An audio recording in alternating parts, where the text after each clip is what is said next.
Meus caros e minhas caras, aqui Fabrício Almeida Carraro, no nosso segundo episódio do podcast Heróis e Vilões entre Crimes e Medalhas, um podcast que vai falar sobre o ser humano, aqueles que são mais execrados, os criminosos, os vilões, e os mais exaltados, os heróis, os líderes, as pessoas de destaque. Entre tudo isso, exploramos os mistérios do ser humano. O podcast é baseado numa pesquisa científica que coordenei há cerca de 10 anos, quando era professor na graduação em Direito. Aliás, não perca nosso primeiro episódio, com a participação do grande jornalista Fernando Brevilieri, no qual exploramos um pouco mais a temática que vai ser o eixo, o mote aqui desse nosso podcast, e não perca também os próximos episódios. E hoje, aqui, nós vamos ter uma percepção muito especial, tanto de um profissional vencedor, um herói na sua carreira, quanto do fenômeno criminal, sob a ótica de um jornalista. O que a imprensa tem a nos dizer sobre o fenômeno criminal. Estamos aqui hoje com ninguém mais, ninguém menos do que ele, Bruno Carraro, que até onde acredito não é meu parente, apesar do nosso sobrenome comum, Bruno Carraro. Talvez tenhamos algum antenato, algum antepassado em comum, mas não identificamos ainda. Ele que é jornalista de referência para nós, um herói aqui do jornalismo, para todos nós que acompanhamos o trabalho do Bruno. E também é gestor do Grupo Tarobá, que gentilmente aceitou nosso convite de gravar esse segundo episódio do podcast, trazer aqui a sua percepção, tanto sobre a carreira, quanto sobre a questão do crime. Em meio à Expo Londrina, estamos aqui com o nosso stand no Parque de Exposições, um evento grandioso, né, um dos maiores eventos aqui da América Latina nesse setor. E o Bruno, em meio a toda a correria que é inerente à televisão, à imprensa nesse período, mesmo assim, aceitou o nosso convite. Bruno Carraro, em primeiro lugar, muito obrigado por aceitar o nosso convite. E aí, jornalista, né, de sucesso, um herói aí na sua carreira, com certeza não foi fácil chegar aí ao patamar na carreira que você chegou. Fala para nós, como é que você escolheu a profissão, como é que você chegou aí a ser gestor desse grupo, que é referência que é Tarobá?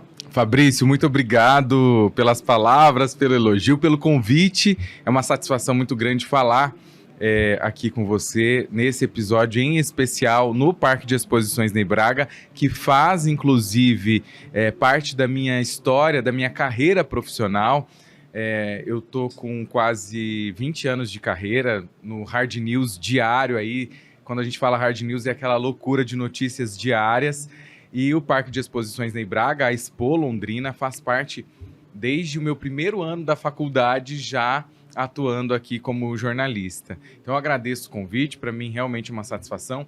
Nós estamos aqui no stand Smart Agro, no pavilhão Smart Agro, com o stand oficial da Expo Londrina de podcast, o único podcast oficial da Expo Londrina 2025. O nosso podcast, então, não só aqui para o tarobá.com.br, mas para toda a Rural, ele está disponível aí no site, no hot site da Rural, que a gente tem dentro do nosso portal. Então não é só no tarobá.com.br, tem o hot site da Rural, que esse episódio também está disponível lá, Fabrício. Em relação a ser jornalista e atuar como jornalista aí, eu tô pronto aí para receber suas perguntas. Você falou que eu sou um herói, né?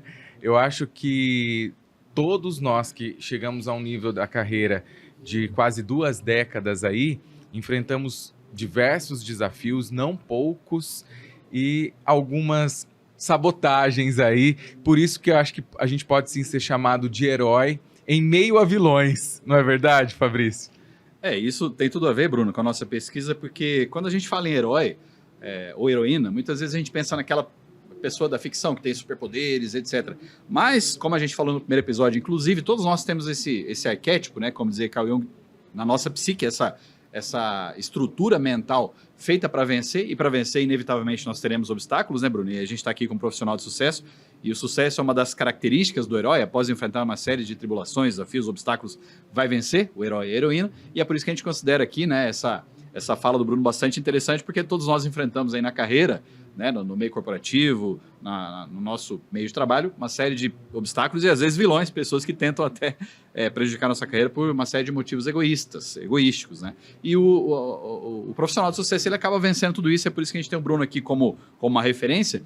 E nessa trajetória, Bruno, antes da gente entrar precisamente aí nessa outra faceta, a parte criminal, né, que vai ser em boa parte o forte aqui da nossa conversa, ao longo da sua carreira, né, desses anos que você levou para chegar ao nível que você chegou da carreira, quais obstáculos, quais desafios Com quais deles você teve mais dificuldade? Como é que foi chegar até aqui, desde o começo da sua carreira, até ser o jornalista que você é hoje?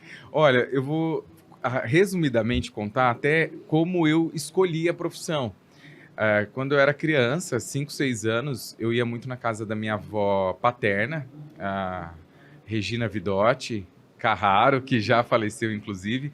Ela tinha jornal impresso debaixo de um sofá-cama, que era o jornal que ela já tinha lido, porque minha avó era muito culta. Ela gostava muito de noticiário, não só da TV, mas do impresso mesmo. E toda vez que eu chegava lá, a primeira coisa que ela fazia, ela falava assim: olha, Bruno, pega o jornal impresso, ela me dava o jornal velho, escreve em cima das letras. Eu tinha 5, 6 anos e eu consigo lembrar disso. Que depois no final você me traz, vai ser o jornal que você produziu a notícia. Ela criava essa interação comigo como se eu já... E eu fazia com o maior orgulho, escrevia de caneta, nem sabia escrever direito em cima do jornal. Eu falava: olha, vó, fiz o jornal para você ler. E ela fingia que estava lendo. Então, eu acho que isso já gerou em mim uma certa curiosidade. Eu lembro dela assistindo Boris Casoy no SBT, que ele tinha o jornal no SBT. Ela não ia dormir sem assistir o jornal. Ela parava tudo que ela estava fazendo, sentava na frente do jornal e assistia esse jornal. Quando eu ia posar lá, que minha mãe às vezes fazia algumas viagens com meu pai, e aí a gente ficava na casa da minha avó. Então, primeiro eu escolhi, foi uma indução, sem ela saber, que eu poderia me tornar aí um jornalista futuramente. Então, começou por aí.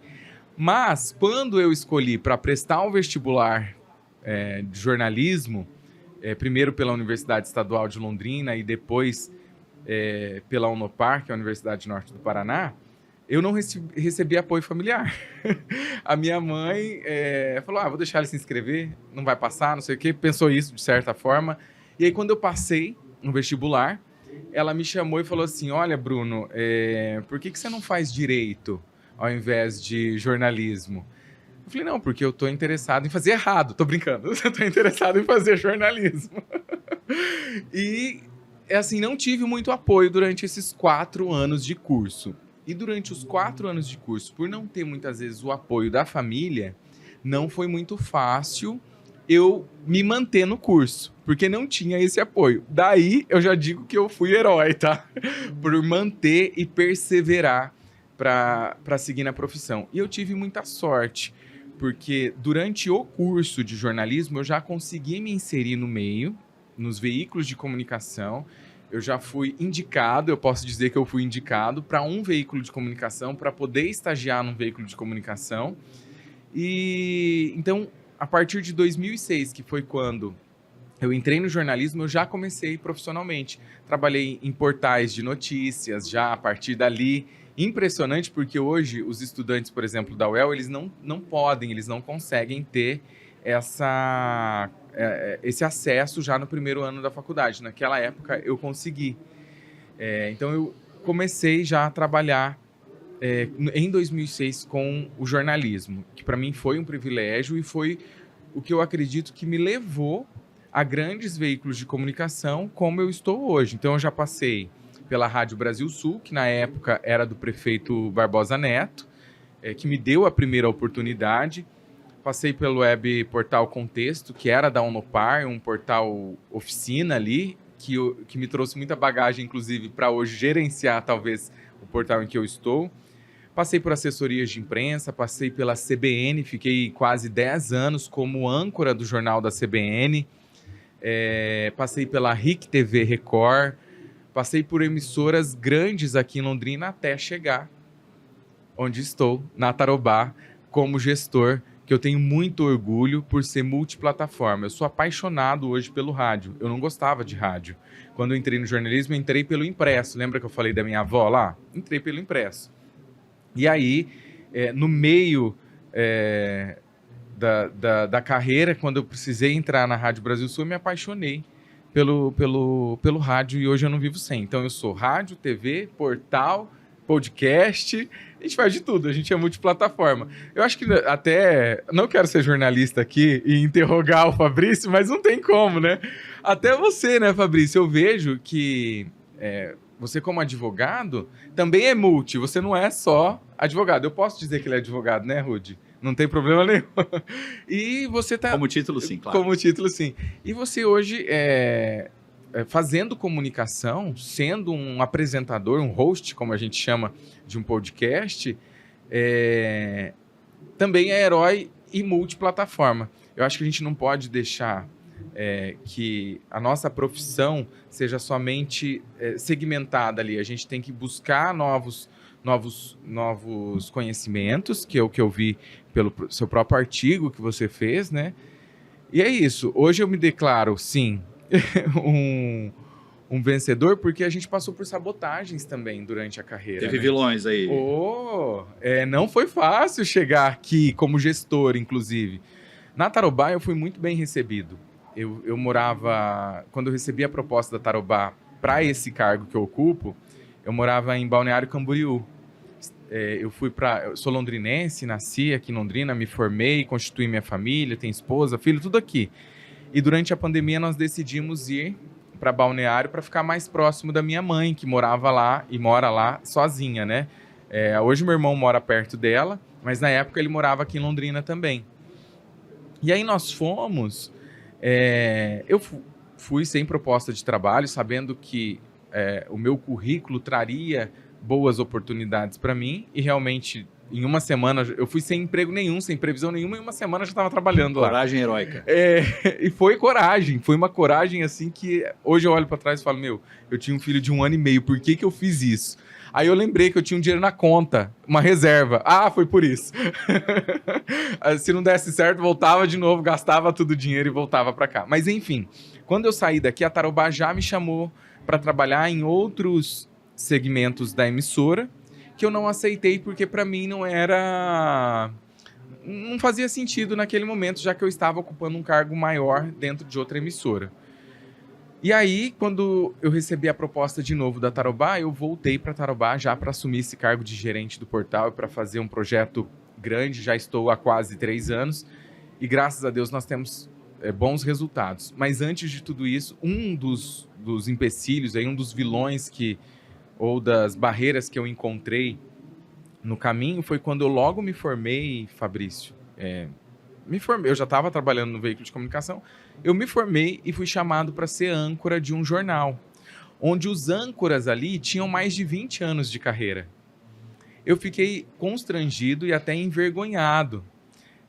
Eu falei, não, mas vocês têm profissionais melhores aqui para fazer, ou para ser o âncora, o apresentador do jornal principal da casa. Não, mas nós queremos você, foi o que eu ouvi. Eu falei, bom, na minha cabeça eu já pensei, vou sofrer retaliações, vou ter problemas aqui. Aí, o que aconteceu? Eu cheguei a ser editor, então chefe desse jornal, apresentava o jornal. Então, era muito cedo que rodava esse jornal, 6 horas da manhã. Eu tinha que estar na emissora todos os dias por volta das 5h30. E aí eu deixava na noite anterior o jornal pronto, com as laudas prontas, com as notícias que ia. O que acontecia na madrugada que a gente inseria de novo ali, Fabrício, que é o material mais quente da madrugada. E muitas vezes durante o jornal eu via que estava faltando algumas matérias, algumas laudas ali. Eu falava, meu Deus, mas como assim? Eu imprimi as primeiras 2, 3 vezes, eu falei, eu devo ter me enganado, não imprimi nada. Aí na terceira, na quarta, na quinta vez que isso aconteceu, eu fui à direção e falei, tá acontecendo alguma coisa. Eu tô deixando o jornal pronto. Será que a gente tem acesso às câmeras da redação para ver o que tem? Vamos investigar. Vamos investigar quem era o vilão. E aí eu me deparei com algumas imagens de um colega de trabalho que era muito mais experiente do que eu, ocupava um cargo acima do meu, e que talvez incomodado com eu estar à frente de um jornal tão novo, tão precoce, que me boicotava. Simplesmente ele arrancava as laudas do jornal e jogava fora. Exatamente isso. E aí, essa foi uma das sabotagens que eu sofri logo já no início da minha carreira. Tem muitas outras, Fabrício, que a gente levaria aqui horas e dias para contar. Mas isso na época me deu mais força. me deu Isso é importante. mais força para continuar, para seguir e falar, bom, acho que eu tô fazendo um bom trabalho. Se tá incomodando, porque é um bom trabalho. Você usou como impulso, né, Bruno? Tem Impulso. várias coisas que você falou e realmente seria horas para a gente explorar, né, essa carreira. Mas algumas coisas que você falou antes, até de novo, né? Peço perdão aqui para a gente parar um pouquinho, porque é muito interessante isso. Lá, desde a história da sua avó, que você contou, além de estar aí no sangue, né, essa curiosidade, né? Você também foi desenvolvendo isso aí desde criança e, enfim, às vezes a gente escolhe a carreira em relação a qual a família não nos apoia. É comum na vida de muitas pessoas, né? É comum também, às vezes, algum profissional do nosso ambiente querer puxar o tapete, os vilões aí das carreiras. Cada um de nós aqui pode ter alguma história nesse sentido. Mas inclusive, meu TCC no curso de Direito foi sobre a mídia e ciências criminais. Eu estava direto lá com o pessoal do jornalismo, que eu gosto muito dessa área, e eu queria que você falasse um pouquinho. A gente vai falar da sua cobertura criminal, Bruno, daqui a pouco.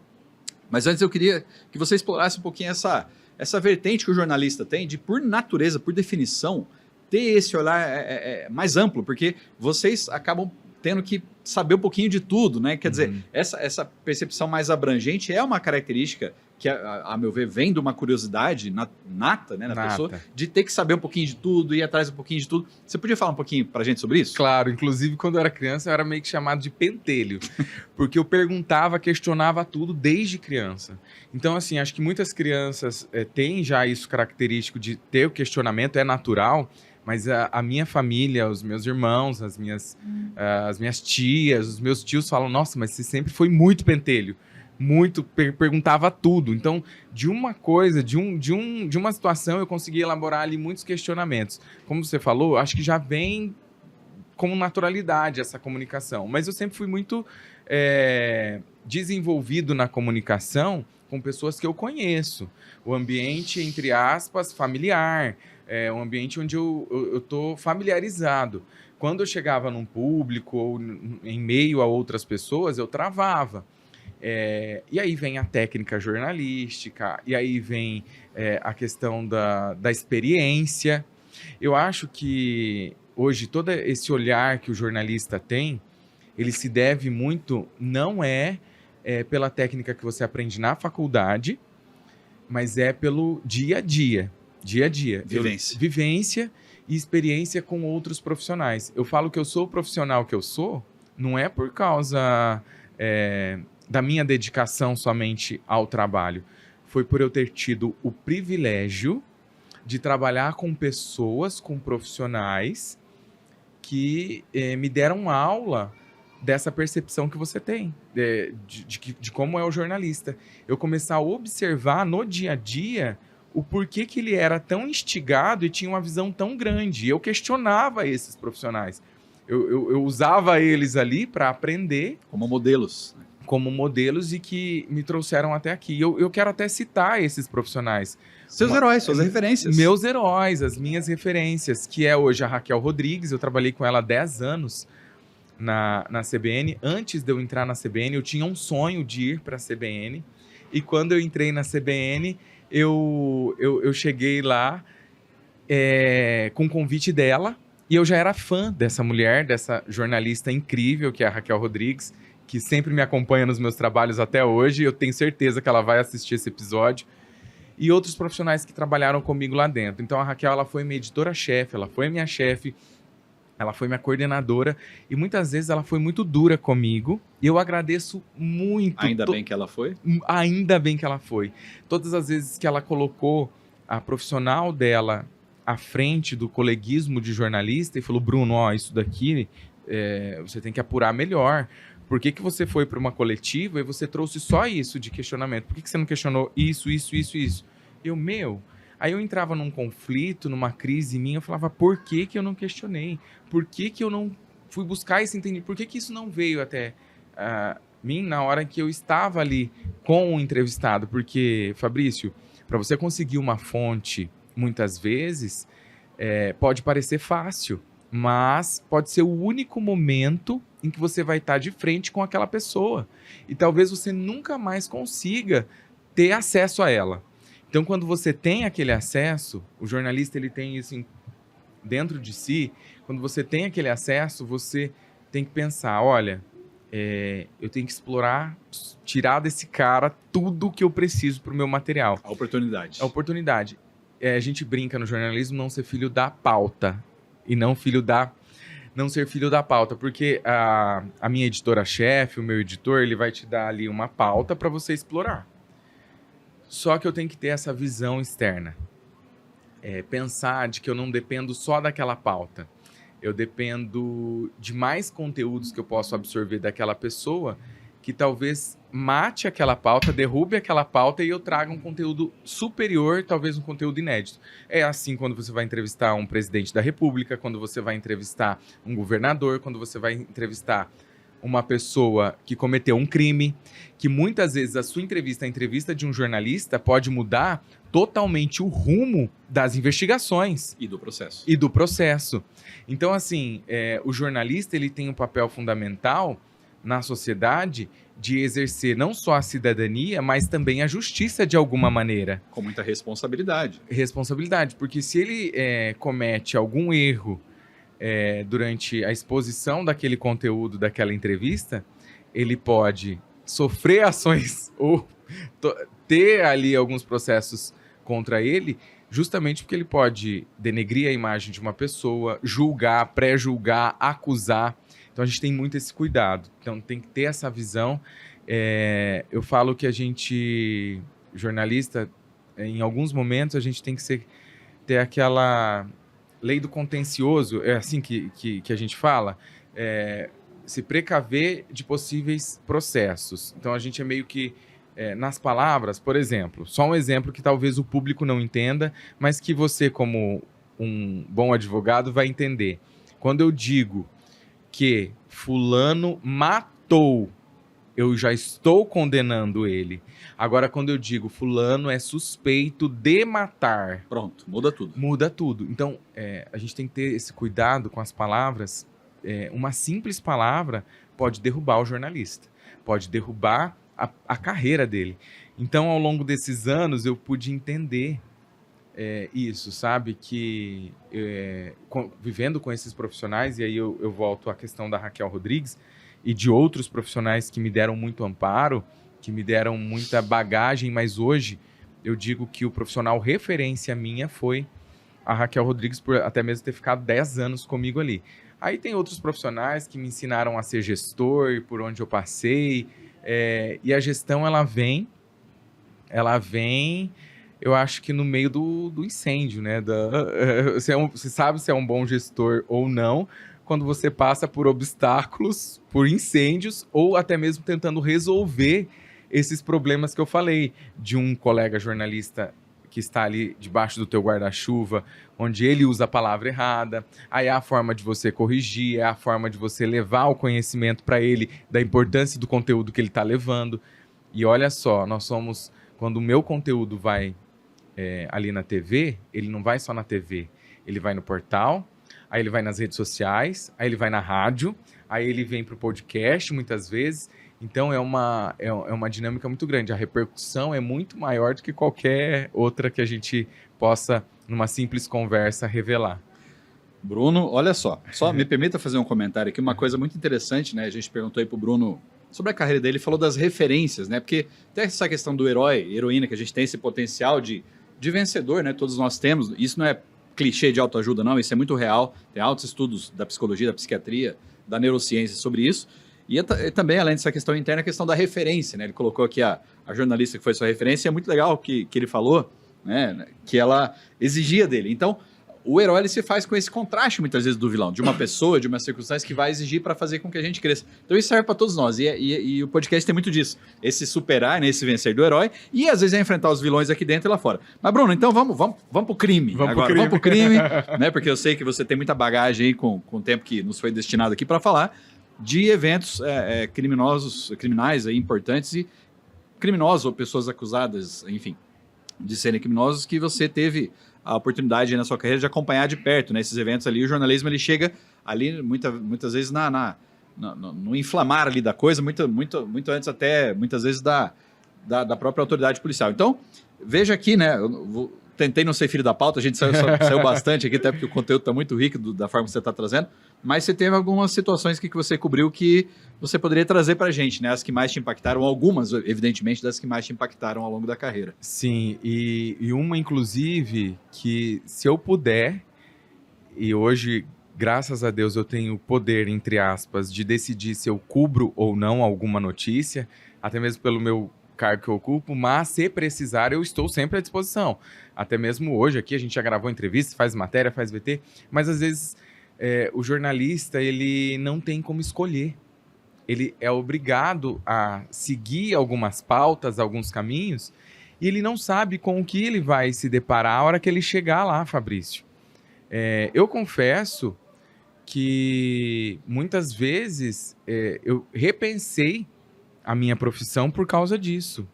Porque eu não sabia o nível de agressividade que alguns casos me trariam de impacto. Um impacto assim de você pensar, nossa, é isso mesmo que eu quero para minha vida? Eu já escolhi a área de humanas porque eu não posso ver sangue. Eu não consigo ver sangue que eu passo mal. Medicina já estava fora do baralho, né? Não tinha condições. Para doar sangue eu passo mal. Eu lembro que a última vez que eu fui doar sangue, eu pedi pra moça pôr uma toalhinha, a toalhinha caiu, ela teve que parar o processo, porque eu comecei a passar mal, porque eu olhei pra bolsa de sangue. Então, assim, eu não tenho estômago ou capacidade intelectual, técnica, sei lá, pra administrar esse tipo de situação. E conflitos com crianças, eu acho que exigem da gente um emocional muito forte que eu não estava preparado. Isso aconteceu, se eu não me engano, em 2013. Eu estava numa emissora de TV, inclusive a gestora dessa emissora é minha amiga até hoje, que é a Fabiola Vicensoni, que eu também admiro, aprendi muito com ela. E a Fabiola, eu cobri a área mais de política, economia, cidade, áreas comuns assim do jornalista que não tem tanto peso emocional, que é mais fácil. Nunca cobri polícia. Só que o jornalista não tem que escolher. E eu lembro que tinha equipes diversas lá, já espalhadas pela rua, nas ruas, cobrindo material, e a Fabiola, eu tinha acabado uma pauta e eu acabava muito rápido. Eu sempre tive essa característica de ir cobrir o que tinha que cobrir e fazia os materiais em tempo recorde ali. E aí eu liguei para a redação e disse, olha, Fabiola, já terminei o material. Qual que é a próxima pauta? Ela, Bruno, tem uma ocorrência lá em Jataizinho. Você tem que ir para lá agora. Um menino de 18 anos estuprou uma criança de 5, me parece que são 5 anos de idade, ela falou. Falei, putz. Fabiola, não tem mais ninguém para mandar? Carraro, é você. É você, vai. A gente vai meio a contragosto, mas é aquele negócio. Não tem que escolher. E fui com o maior prazer para dar o meu melhor ali do meu trabalho. Primeiro fui a Jataizinho, na casa no local onde ocorreu o crime, né? Onde esse jovem de 18 anos tinha cometido o ato com essa criança. Aí eu cheguei no local, era um terreno, um campo aberto, assim, parecia um campo de futebol mesmo, mas não era especificamente esse campo de futebol. E chegando lá, conversei com alguns vizinhos para entender o que tinha acontecido. E a casa dessa criança de 5 anos era na frente, em frente mesmo. E quando a gente chegou lá, eu fui tentar falar com a mãe, porque parece que a criança já tinha até voltado do hospital. E a gente foi tentar falar com parentes ali, e a mãe estava com a criança já voltando para o hospital, porque a criança estava esvaindo sangue por baixo. Então ele já tinha voltado do hospital. Então aquilo ali para mim já foi um baque terrível. Eu já não sabia se eu conseguia terminar a pauta. Mas, como a gente é herói, a gente tem que engolir o choro, o emocional. Alguém tem que cobrir a pauta, né? Alguém tem que cobrir. E como nós já estávamos ali, eu falei, bom, não vamos conseguir a entrevista com a mãe, com nenhum familiar, porque ninguém queria dar entrevista. Eu vou contar o que os vizinhos me disseram e vou mostrar o campo, onde tudo aconteceu. E aí eu recebi a informação de que o menino já estava preso em Ibiporã, porque a delegacia de Jataizinho é Ibiporã que responde. Bruno, termina aí correndo e vai para a delegacia de Biporã, que a mãe do garoto de 18 anos tá lá na porta da delegacia e só nós tínhamos esse material, nenhuma outra emissora tinha chegado lá. E o menino já tá preso lá. O menino tinha recém completado 18 anos. Então já era maior de idade, podia ficar preso. Fabrício, eu sei que eu já fui me arrastando, mas cobrindo ali o que tinha que cobrir. Fiz o primeiro material, fui fazer a outra marcação, que a gente chama assim no jornalismo, lá na delegacia. Chegando na delegacia, isso já produzindo o texto ali, porque você já tem que, enquanto você está no carro com o cinegrafista, você já tem que ir escrevendo o texto. Dentro do carro, no celular. Muito rápido. Muito rápido. Escrevendo o texto, finalizando o meu texto, para chegar lá. Pegar o outro lado, pegar o lado do menino, ouvir talvez o delegado. O delegado naquele momento não quis dar entrevista porque ele não tinha ainda feito a oitiva, né? É assim que a gente chama? No caso, investigado, interrogatório. Né? Interrogatório, ainda não é a oitiva. Oitiva é testemunha, normalmente. Testemunha. Isso. Não tinha feito ainda nada porque tinha acabado de acontecer tudo. E o menino tava lá. Mas na hora que eu chego na delegacia, a mãe desse garoto de 18 anos, eu já tinha recebido a mãe, desespero da mãe do menino mais novo, e agora era o desespero da mãe que tinha o filho preso por um... São tragédias de ambos os lados, né? De ambos os lados. Nenhuma mãe imagina que isso vai acontecer. Para resumir a história, eles estavam soltando pipa naquele campo, e tinha outras crianças juntos. Aí as outras crianças resolveram ir embora, ficaram só os dois. O adulto e essa criança. E ele aproveitou da situação, então, do campo ali, tinha um muro, ele foi atrás desse muro e cometeu o ato, o crime. Eu lembro que, chegando na mãe, a mãe viu eu com o microfone da emissora, e já eu sabendo que ela era mãe, eu queria entrevistá-la. Ela primeiro, chorando de soluçar, sem controle nenhum de choro. A hora que eu a abordei, a gente infelizmente tem que abordar, é o nosso trabalho, é o meu trabalho. Ela se recusou a dar entrevista, mas naquele momento veio o meu lado humano. Eu falo, me dá até um nó na garganta, de tentar acolher aquela mulher. E aí eu conversei um pouco com ela, Fabrício, e tentei acalmá-la. Falar, ó, calma, às vezes não é isso que aconteceu, espera a decisão do delegado, vamos ver o que aconteceu, né?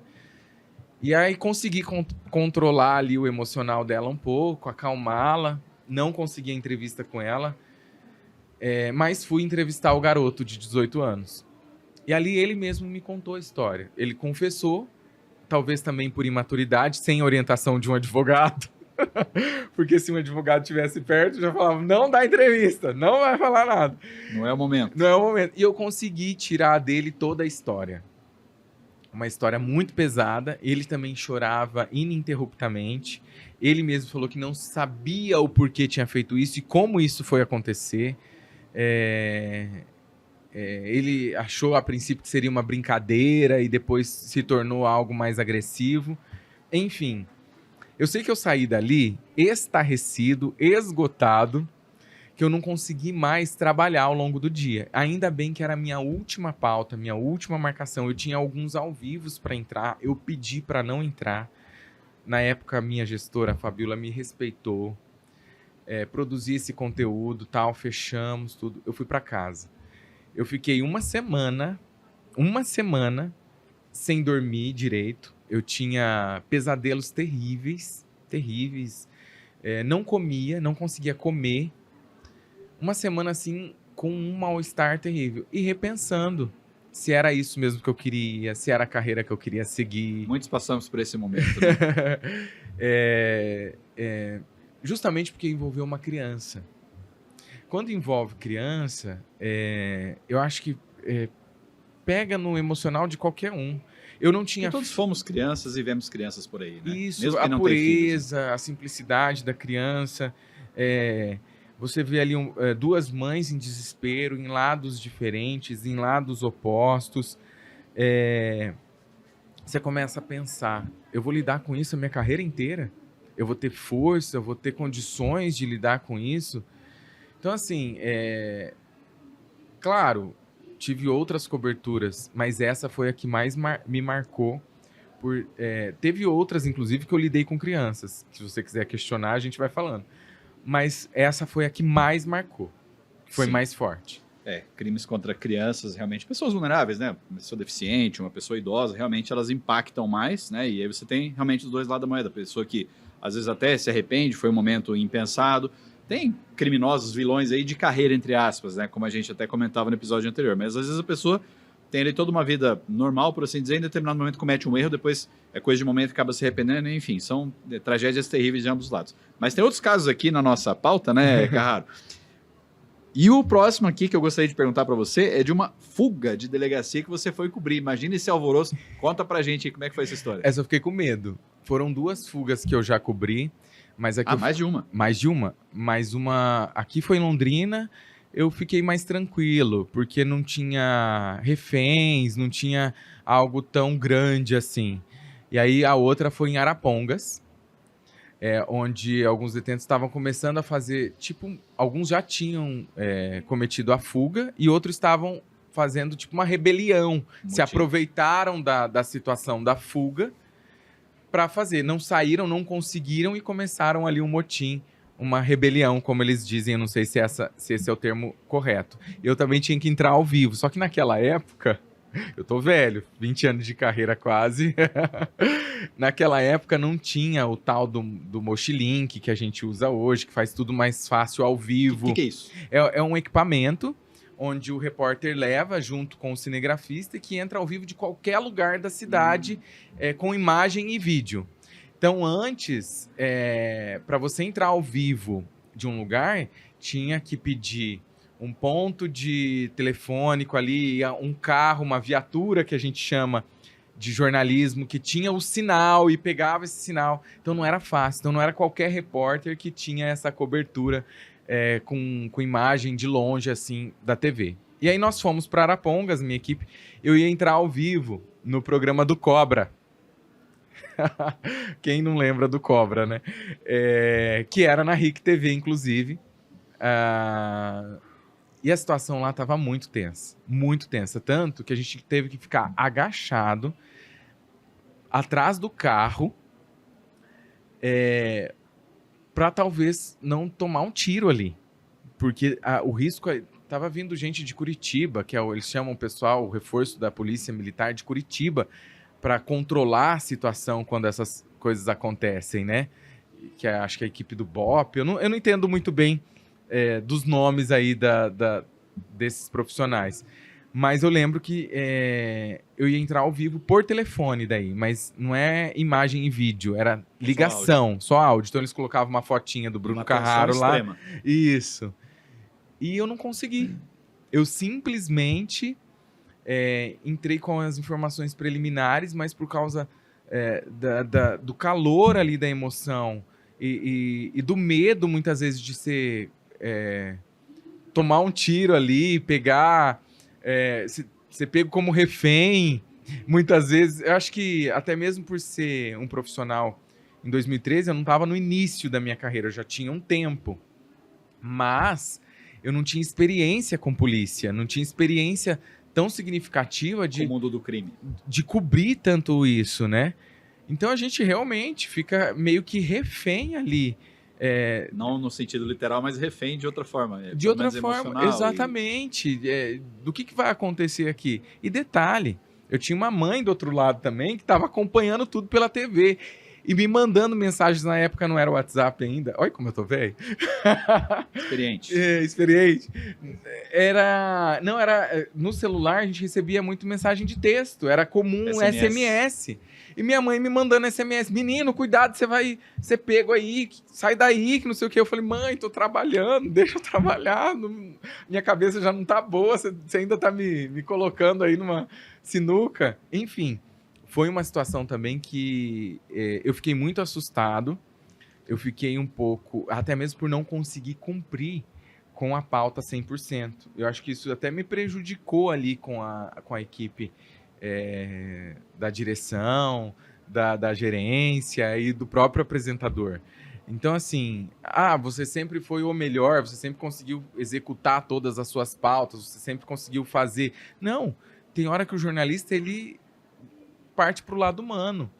E a gente aprende Ninguém é de ferro, né, Carraro? Ninguém é de ferro. E a gente aprende na faculdade de jornalismo, Fabrício. Eu não sei se vocês aprendem como advogados, porque eu nunca fiz direito. Se algum professor te deu ou você ouviu algum tipo de conselho desse sentido, quando você está no tribunal do júri, no seu caso, você ser frio, você muitas vezes não ser humano, não sei como que funciona isso. Mas o jornalista, a gente é treinado e ensinado a ser frio em situações.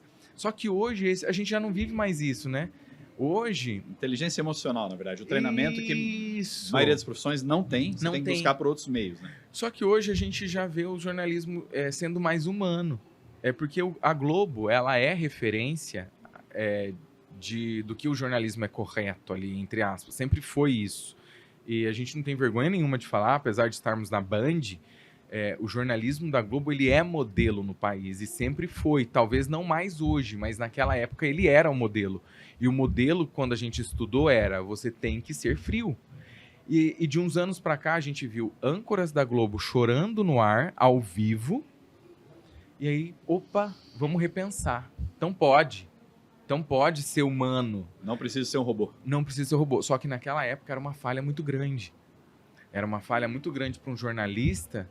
Hoje, até eu quero parabenizar a Kathleen Tanan, que foi nossa colega aqui na Tarobá. Hoje é jornalista da RPC. Ela, em determinado momento, em um outro caso que eu quero contar daqui a pouco, ela abraçou, no meio da entrevista ao vivo, o pai, o avô, se eu não me engano, pediu um abraço. O avô de uma vítima de um crime. E ela, no meio do ao vivo, falou, claro, agora, e abraçou. Espontaneamente. Então, assim, hoje o jornalismo, ele tem que sim ser racional. Um ato heróico. Tem que ser racional, tem que ser muito, em determinados momentos, frio, mas tem hora que a emoção bate, que o emocional, que a gente não tem inteligência emocional suficiente ou que aguente tamanhas circunstâncias criminais, por exemplo. Até porque muitas vezes você não tem dimensão daquilo com o que você vai se deparar numa cena dessas, né, Bruno? Muita coisa vai ser surpresa, né? Fabrício, você falou tudo. A gente não tem controle. Eu imagino que essa repórter colega nossa, que até peço licença em citar o caso dela, mas esse caso repercutiu nacionalmente. Ela ficou conhecida nacionalmente por esse abraço, por consolar. Ser natural, por ser verdadeira. Isso. E a gente tem muitos outros repórteres que fizeram isso na sua carreira, mas isso agora, nos últimos anos. A gente não via isso antes. Então tem repórteres que cobrem guerra. Eu já ouvi o Cabrini, que é um jornalista também renomado, falar sobre isso, em que ele teve que ser frio. Ele foi obrigado a ser frio. Então, assim, hoje a gente consegue trazer um pouco mais desse humano. A gente não sabe com o que vai se deparar. E isso, eu sei que mesmo sendo gestor, às vezes a gente está na redação e... Nossa, tem tantos casos, Fabrício, recentes. Fulano... Não, teve aquele caso... Eu posso citar já? Claro, tem alguns aqui numa lista, mas fica aí no teu flow aí. O último, que a redação parou para chorar. A redação parou. Nosso trabalho ali, a gente está tão envolvido com crimes, mas a gente sai esgotado. A gente fala, o que foi isso? Que crime foi esse? E até uma perita, você deve ter visto, nas câmeras, na TV, ela teve que se apoiar em uma árvore quando ela viu uma cena, e isso foi filmado ao vivo aqui em Londrina, que foi daquele caso do pai que matou, eu não sei se eu posso dizer a sangue frio, a própria filha dentro do carro. Ele foi buscar a filha na região norte de Londrina, num condomínio. Ele era separado da mulher. Não sei se eu posso citar esse caso. Aí é contigo. E ele matou ali a própria filha. E a hora que a perita chegou no local onde estava o carro e abriu a porta, ela sofreu um impacto tão grande, que a gente vê na imagem, ela teve que se apoiar. Ela teve que se apoiar na árvore, ela que está acostumada a lidar com isso, para depois continuar o trabalho dela. Mas vamos a outros casos, que eu acho que eu não sei se eu poderia estar citando esse aqui. Bom, de qualquer forma, né, a gente vê que essa questão do crime ela está muito relacionada, em regra, com a questão emocional. Né? Por exemplo, homicídios, eles são os tipos de crime que, às vezes, alguns homicídios, eles são ali de momento, uma discussão no trânsito, né? A gente falava disso no episódio passado. Uma discussão na rua, uma discussão em casa, no trabalho.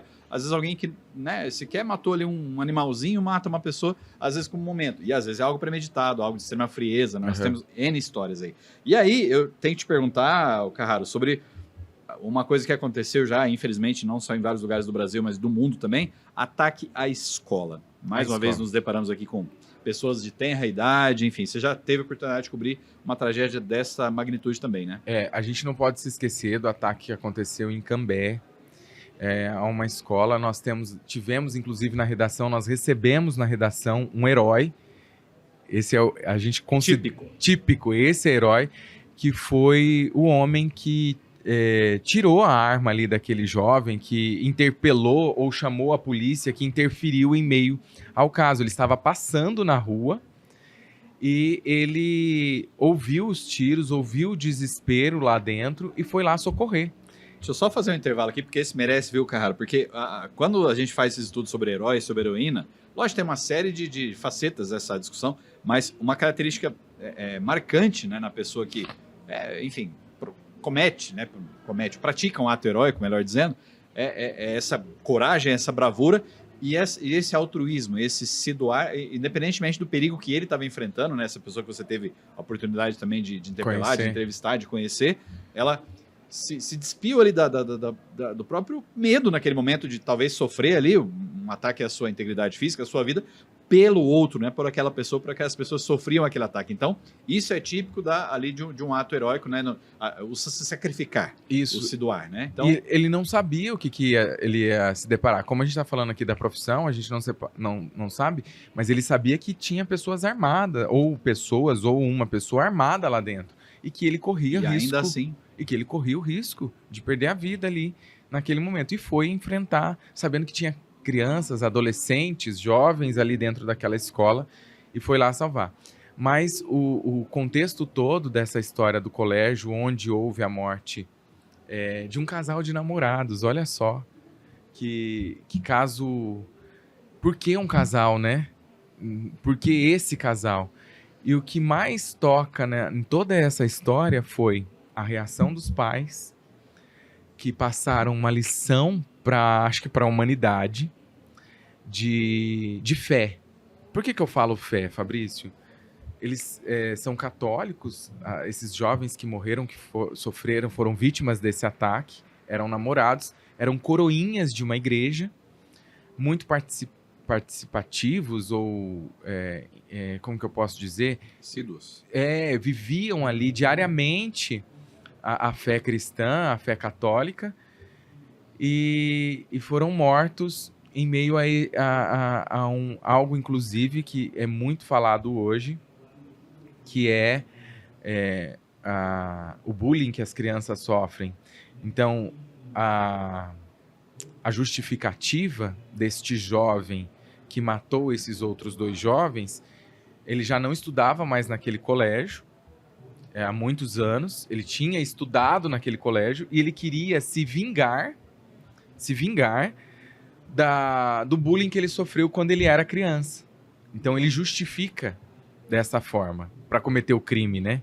E, aliás, é típico em histórias de vilões no cinema, né? Aquele que foi rejeitado, que foi humilhado quando era criança, quando era jovem. Pode ver, histórias aí da ficção, né? E eles vão querer cobrir ataques nos Estados Unidos, muitos deles foram justificados também dessa forma, né?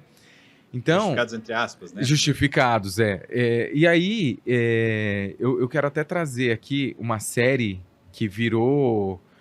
está como uma das séries mais vistas no mundo, e principalmente aqui no Brasil, que é uma série da Netflix, Adolescência. Ou é Adolescência?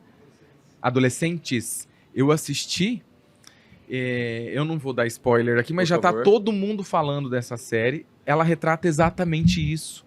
Exatamente um ataque que houve por causa do bullying. E assim, a gente vê os dois lados. O lado do pai e da mãe que teve o filho que cometeu o ataque, e tem o lado da outra família.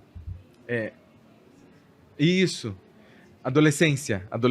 O Rudy tá nos corrigindo aqui. Nosso assessor tá nos ajudando. E essa série me impactou de uma forma, não pela forma... Eu vou ser bem sincero, tá? Eu até conversei com a minha esposa sobre isso. Nós estamos falando de crimes e heróis. O que me impactou foi o julgamento dos próprios pais contra eles mesmos. A forma que eles trataram o assunto se culpando. Então, assim, pais, fiquem atentos, se puderem assistir aí essa série, eu recomendo, porque a gente começa a se questionar, será que eu fui herói do meu filho? Eu fiz o certo? Será que eu tô sendo herói? Eu tô sendo presente? Vilão? Eu tô sendo vilão do meu filho?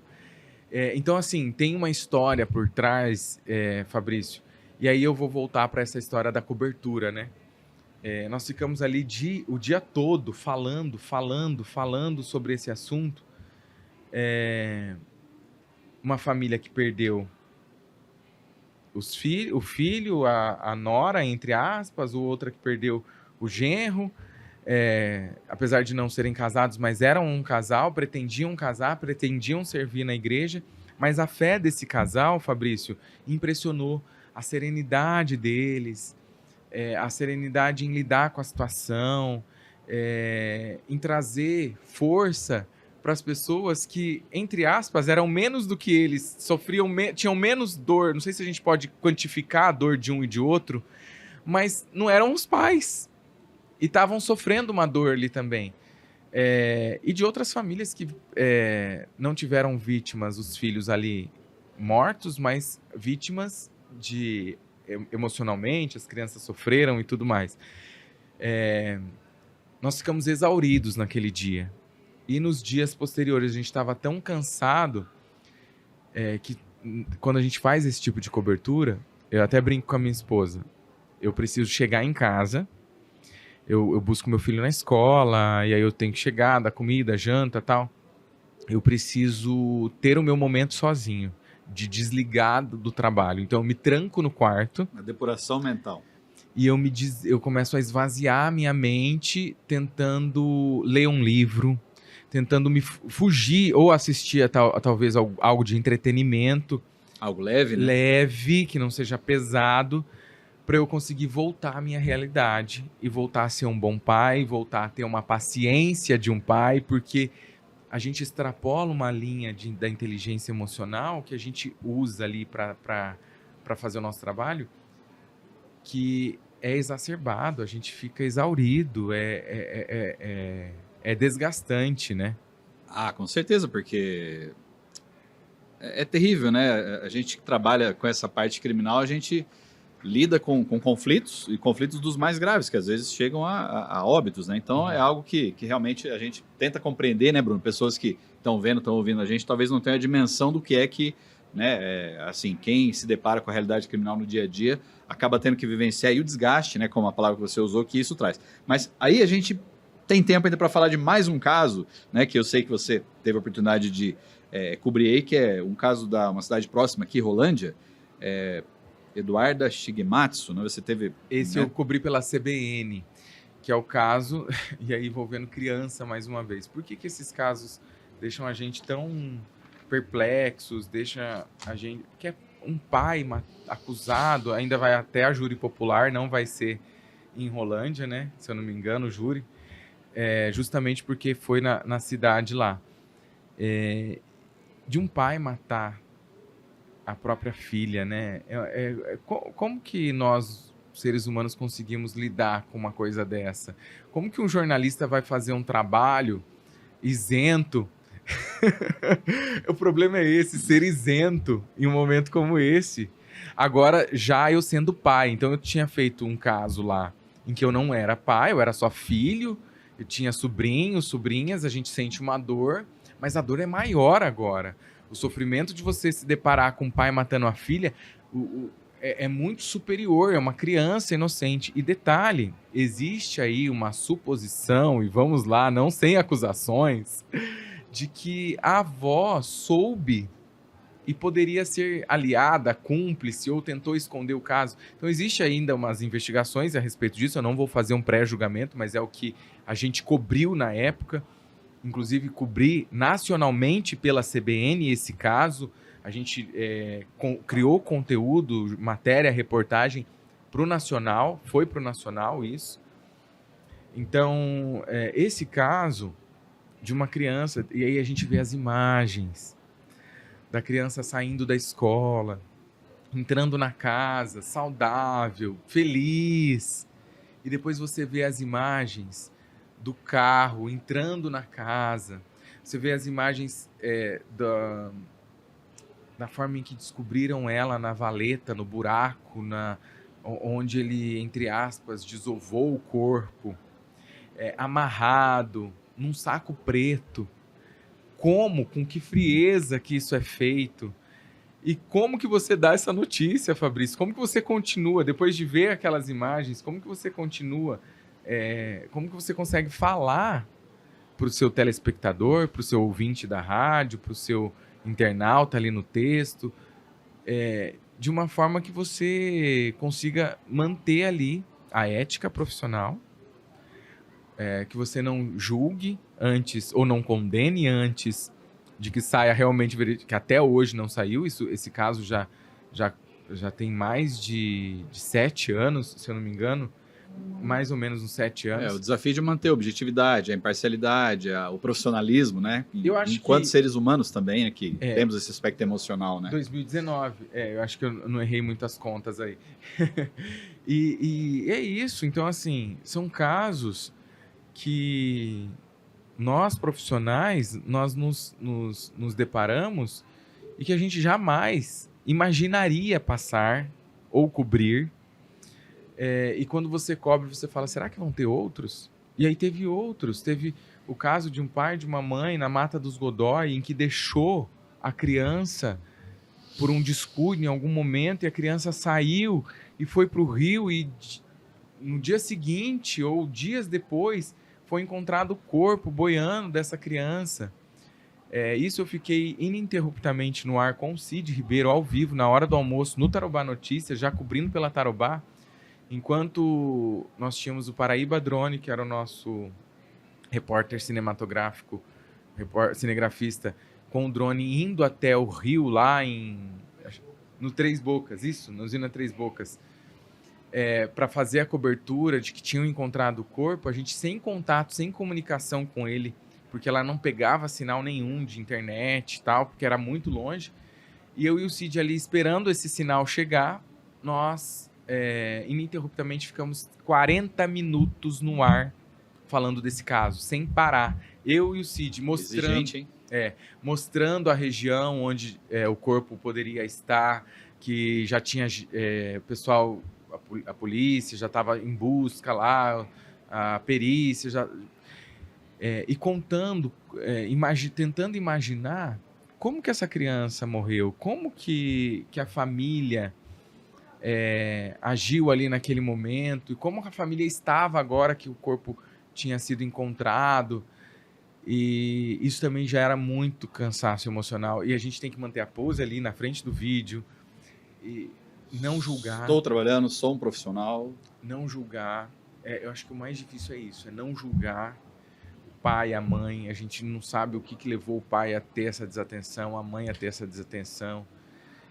A dificuldade de não julgar acho que é inerente a qualquer ser humano, né? Que alguns estão só observando como espectadores, como ouvintes, e alguns são profissionais, sejam promotores, juízes, delegados, investigadores, peritos, jornalistas, né? Mas aí, o Carraro, olha só, teria assunto aqui ad eternum, talvez, para a gente levar adiante, mas não dá tempo a gente conversar de casos mais aqui com nossa limitação cronológica, mas eu tenho que te fazer uma pergunta agora enquanto profissional de jornalismo, né, desses casos que você trouxe, e a gente sabe que o Carraro ele cobriu né, vários outros casos de repercussão nacional, ele tem uma carreira realmente sólida aí e várias histórias que ele teria para contar, ou terá em outras oportunidades que ele voltará aqui no Heróis e Vilões para falar conosco. Mas hoje agora eu queria fazer uma pergunta, ainda hoje, Bruno, de cunho mais genérico aqui, que a nossa editora Chica ela me propôs, e eu acho muito interessante essa pergunta.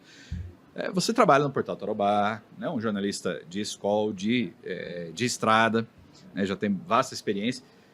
Sobre os acessos, sobre a audiência na televisão, no rádio, buscas na internet, a pergunta e eu tenho essa pergunta desde quando eu fiz meu TCC lá na graduação, na pós em Ciências Criminais, por que o crime gera tanto interesse da sociedade? Eu costumo dizer, né, até falei no episódio anterior, todo mundo gosta de saber sobre crime, menos quando é vítima. Isso é muito curioso. Crime, quero saber. Mas quando é vítima, todos já fomos vítimas de crimes, né? No mínimo da corrupção, mas às vezes de um crime mais quando próximo. A gente é vítima, não quero dar entrevista, não quero isso, não quero aquilo, não quero que apareça, não quero que mostre minha imagem. Vocês gostam de crime, mas ninguém quer ser vítima, né? Mas, Bruno, por quê? Da onde vem todo esse interesse? Eu investiguei isso no meu TCC, mas até hoje não encontrei a resposta. Por que o crime chama tanta atenção? Excelente pergunta. Eu acho que nós, jornalistas, perguntamos isso todos os dias. Então não tem resposta mesmo?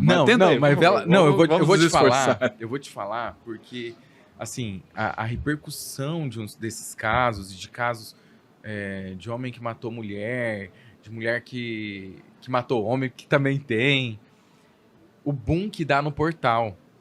Porque nós temos uma medição pelo Analytics.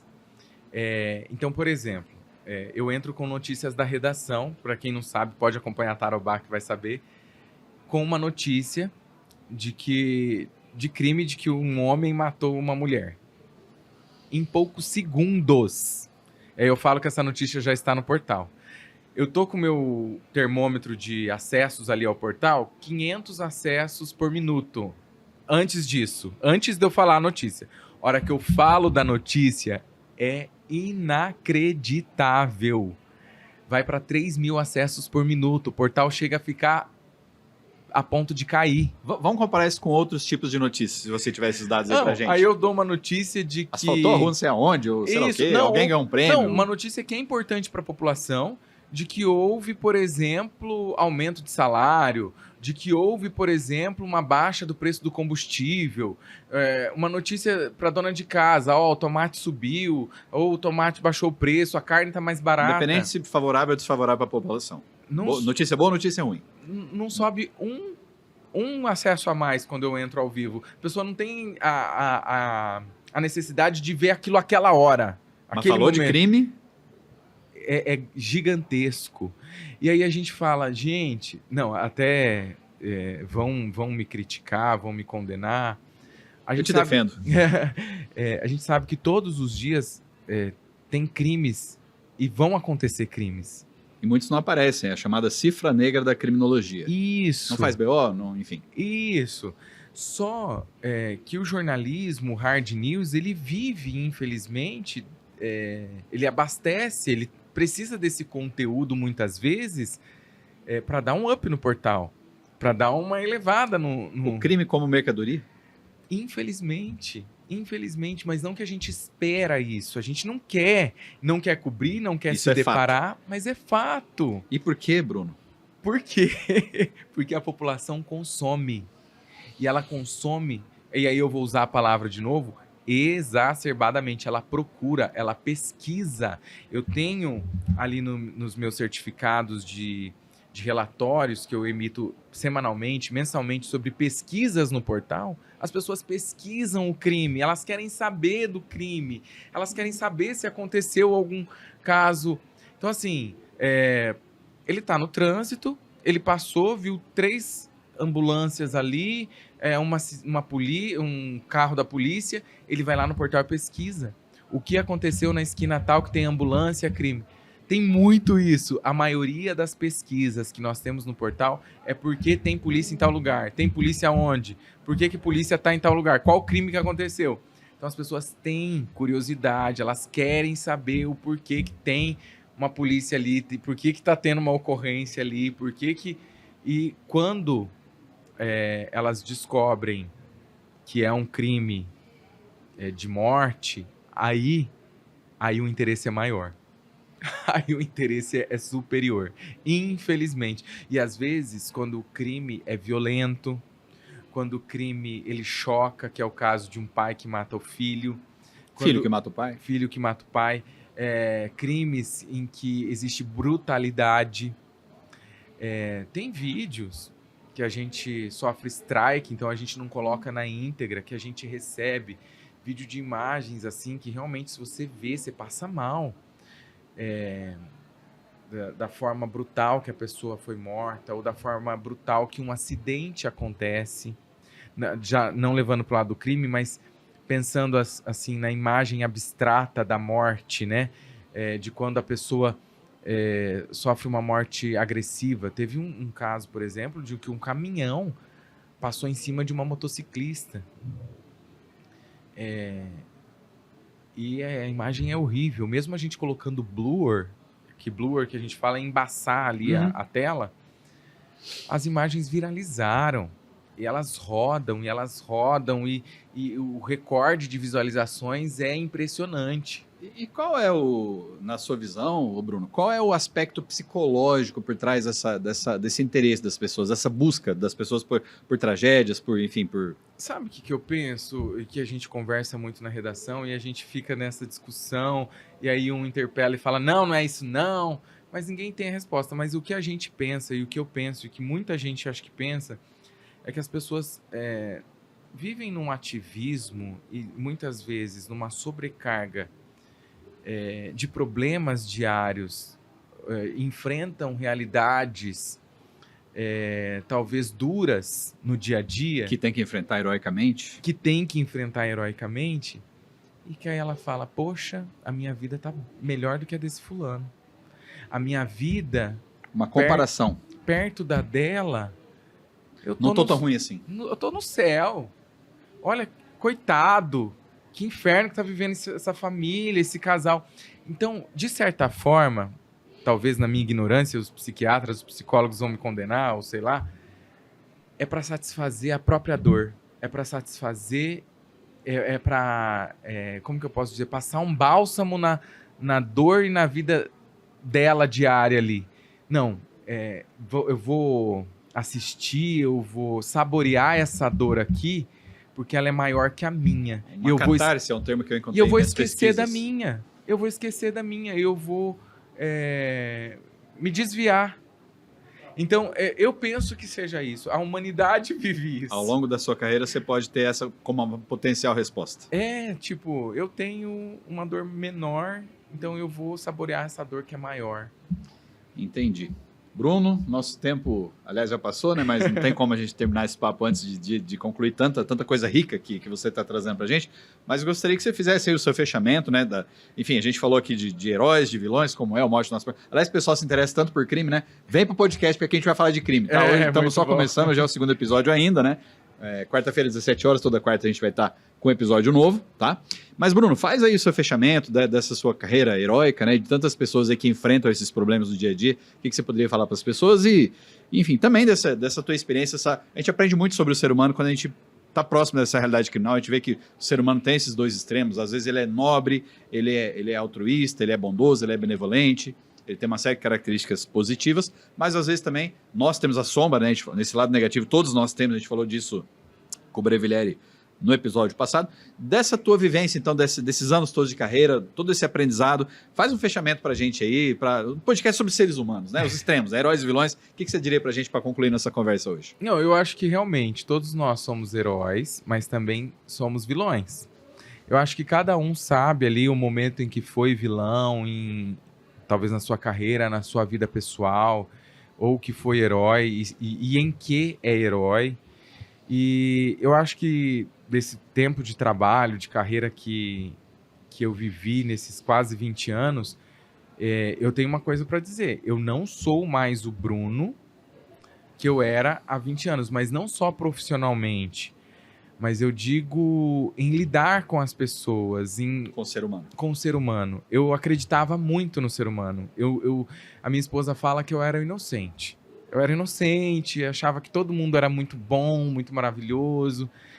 E hoje, o meu comportamento mudou por causa do meu trabalho. A minha esposa fala isso. O seu comportamento é completamente diferente do Bruno que eu conheci, que era só nem era jornalista, conheci minha esposa com 16 anos.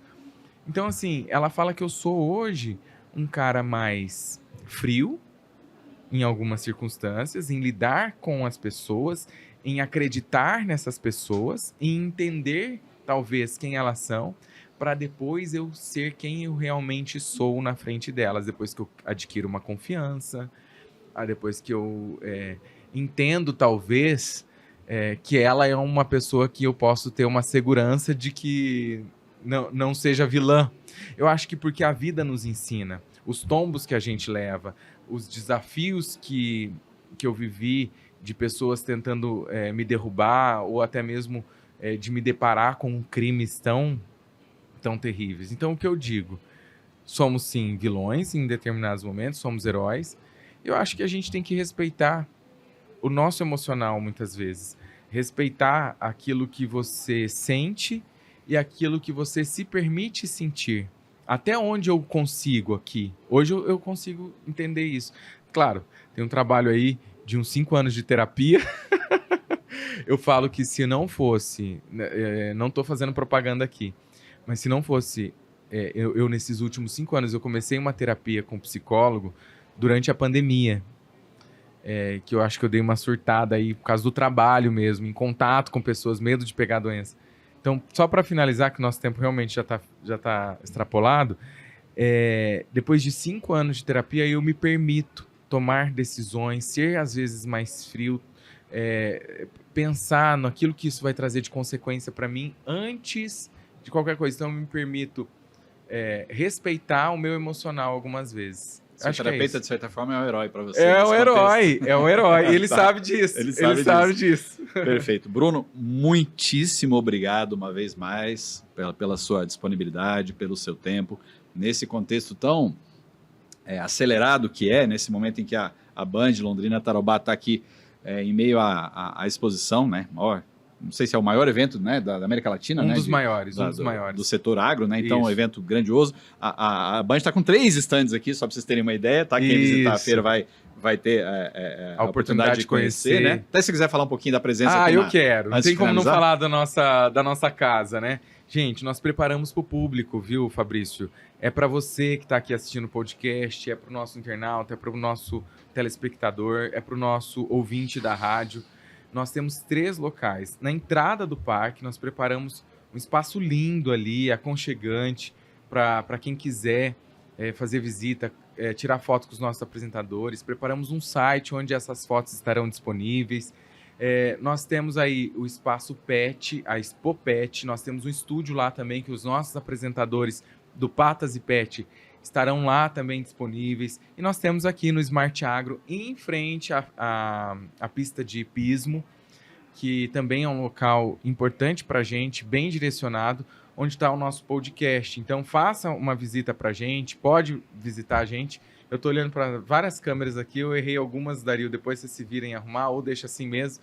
E eu quero convidar vocês, porque tudo isso é feito para receber vocês que estão aqui nos acompanhando. Fabrício. Parabéns, Bruno, gestor, né, pela competência, e a toda a equipe da Tarobá, agradecer o Rude, né, nossa roteirista chica, o Dario, que está nos bastidores aqui fazendo tudo isso possível, e vocês que estão aqui com a gente. Então não percam, meus caros e minhas caras, os próximos episódios, Heróis e Vilões entre Crimes e Medalhas. Aqui a gente sai de um estudo científico bastante aprofundado, quem quiser ter acesso, entre em contato, a gente pode passar mais detalhes, e a gente vai estar sempre aqui falando sobre esses 2 extremos do ser humano, os crimes mais terríveis e aqueles que são vencedores, os mais exaltados na nossa sociedade, para que a gente compreenda o ser humano, para que a gente compreenda a nós mesmos.